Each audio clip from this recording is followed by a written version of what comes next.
Alright, here's the wood I'm going to be using. I'm going to be working on the floor today.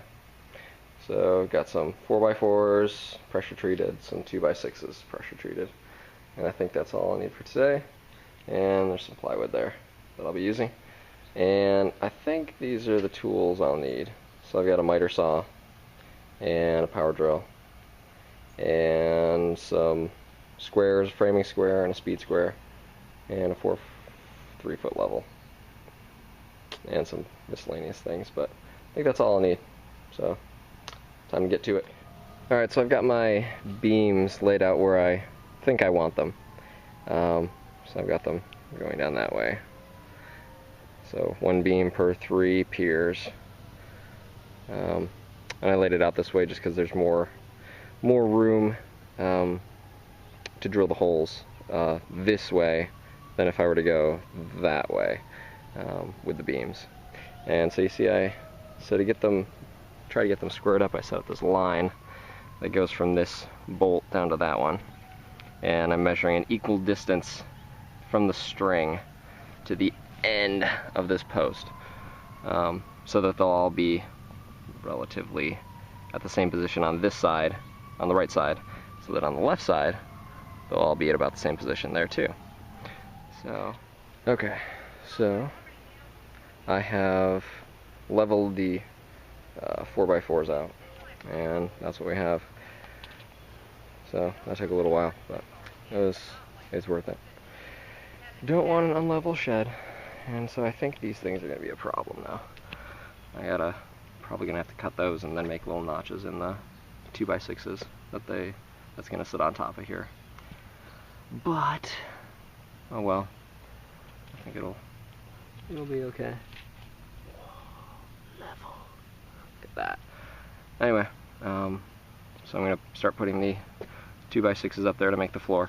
Alright, so I've got all my wood cut for the floor, or the subfloor. These are all 2x6x12s. So these pieces that piece that's facing me right now is 12 feet long. And in order to make a 12x12 box, those cross members need to be 11 feet 9 inches. I also got it squared up, which is very important for your floor. Because if you don't have a square floor, then none of your measurements are going to work out very well. And everybody on YouTube says, make sure your diagonals are the same distance. And what they really mean is use the Pythagorean theorem. So you take this big box and you make 2 triangles out of it. You just draw an imaginary line from there to there. And since it's a 12x12 box, you do 12 squared plus 12 squared equals some unknown number squared. So you take 144 squared plus 144 squared, and you take the square root of that, and you get the diagonal measurement that you're supposed to have. And for this one, it turns out to be 203 inches and about 3/4 of an inch. And I got roughly that, so I'm happy. So now I'm gonna, these are connected here, got those screwed in, and I've got this tacked in place. Well, not tacked, we're not welding, but it's held in place by some screws to the 4x4s. So now I'm going to be using these handy little things that I drew. Those are my 16-inch on center markings. So I'm just going to center up this board with that mark and screw it in. So do that with all these boards, and I should have a subfloor. I think that's about it for now, so I'm just going to go screw those in, then I'll start putting plywood on top. Now I've got the floor all braced, so I had the joist running lengthwise that way, but if you just kind of leave it like that, and these are 16 inches on center, so with this 3/4 inch plywood that I'm using, I've been told it will be a little squishy. So to add extra support for the plywood, I put those braces in, and so those are every 3 feet. So there's 4 boxes go running down the length. And remember, when you cut these, this one is going to be 3/4 of an inch shorter than all of these middle ones. Pro tip. anyways, I screwed all those in. So now I'm going to put the plywood on. And something I didn't mention was these joist hangers that I hadn't put in before, but I was told was a very good idea. So install joist hangers to hang your joists, floor joists, ceiling joists, whatever. And notice that these are staggered so that you can screw the blocks in on each side. So now I'm going to put this plywood on.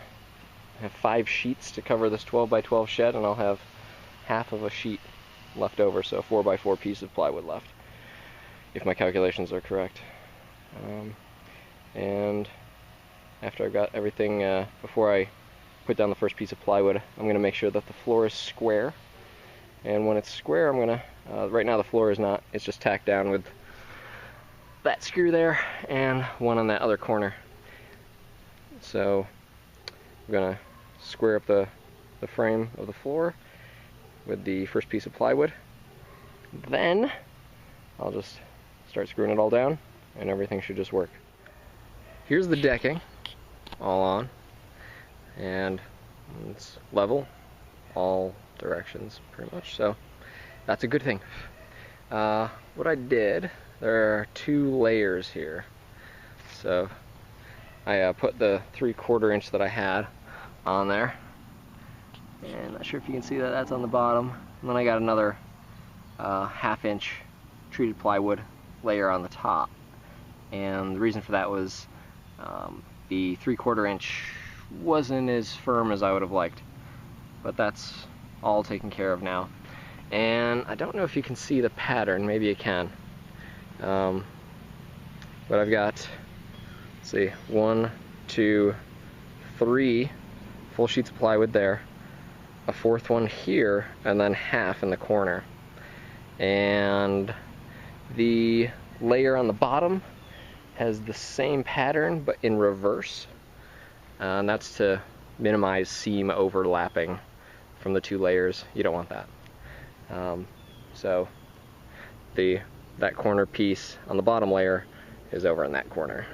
So remember to do that. And when I put the second layer on, I use some adhesive that I got at the Restore, Habitat for Humanity. You can see that coming out there. There it is. Anyways, that's very important. Bond the 2 layers together. And when you're screwing the second layer down, you only need to screw into the first layer. So you don't need super long screws to reach into the floor joists. That'd be a little tough. I guess the next step is to start framing stuff.